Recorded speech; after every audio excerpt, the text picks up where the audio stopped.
Ah, the Jubilee Line, where trains don't just move, they sing. Some people call it chopping. Listen closely.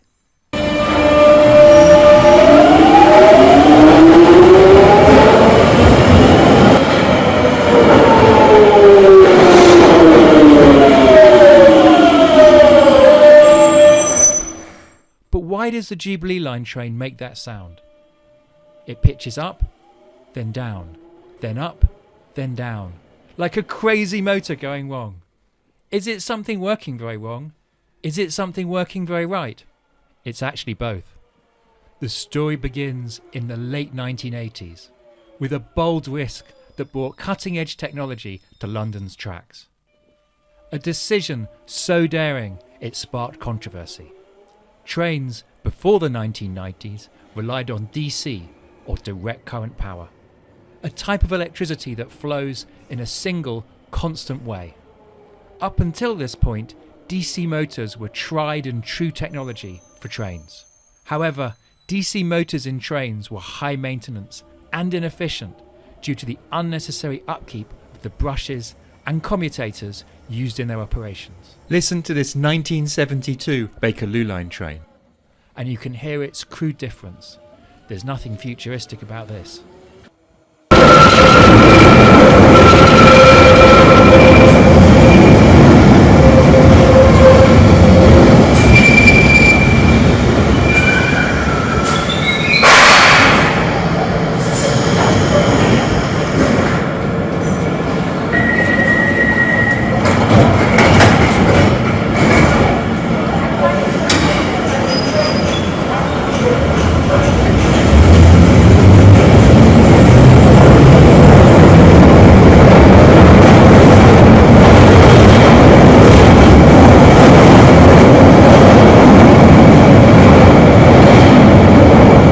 Meanwhile, AC, or alternating current traction motors, became widely available at a sensible price towards the end of the 80s, and this is where things changed.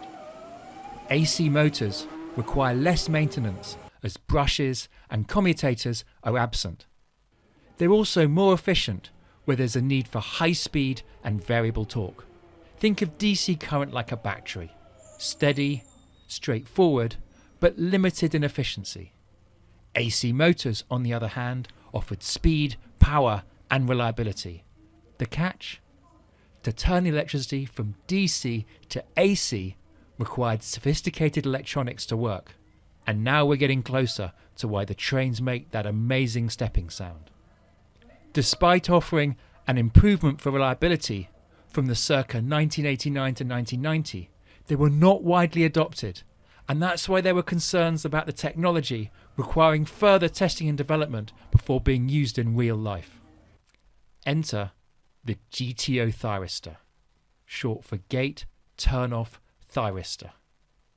This miraculous device could take the direct current from the rails and transform it into alternating current for the motors. This wasn't just any AC, it was perfectly tuned. To understand direct current and alternating current, I'm going to show you with this battery. Here's direct current. You can see pluses on one side and minuses on the other, and that's it. But to turn DC to AC, I'm going to flip the battery over a lot, so the plus is on the minus side and the minus is on the plus side, and it keeps on alternating. Back in the early 90s, GTO technology was the new kid on the block. It was already available for smaller power motors, but less for big things like underground trains. But it promised efficiency, but it was also untested on such an intense scale. Critics worried, could this fragile innovation handle the rigorous demands of the long, heavy hours of service on London's bustling underground? The critics weren't entirely wrong. Early adopters of GTOs saw breakdowns and reliability issues, such as the massive problems on the Eurostar trains. But London Underground took the gamble, commissioning the trains with this less proven tech. Some said it was a rush job as they needed the trains to get to Canary Wharf on the Jubilee Line, but I haven't found any hard actual proof of this. But as a result of this came the signature side effect, that sound we all love. So why do Jubilee Line trains sing? And why is this song different from other AC motors on the London Underground? The Jubilee Line train songs come from this GTO thyristor. To change the speed of the motors, the GTO thyristor adjusts the AC current pulses, which are the bursts of alternating current that occur at specific intervals. These pulses can vary in width and amplitude, which covers for precise control of the motors and for adjustment of the timing and duration of each pulse. This pulsing action can be fine-tuned to achieve the desired performance in various electrical applications. So what makes the GTO even more amazing? Well, unlike a normal thyristor, which is not able to slow down a train by itself and actually needs other equipment to slow down the train, a GTO can do it all by itself.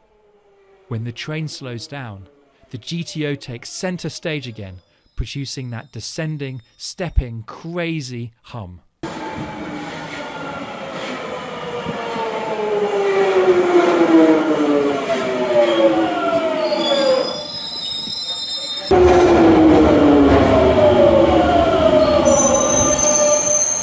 So why do other modern trains that also convert direct current to alternating current not also have this sound? Well, as time marched on, newer train models on other lines, such as the Overground, were instead installed with IGBTs, which stands for Insulated Gate Bipolar Transistors. These modern marvels improved the technology even further, as they were able to switch faster, smoother, and quieter. While efficient, they lacked the soulful, gear-changing sounds of their predecessors that we all loved. Listen to this 378 Overground train to hear the difference.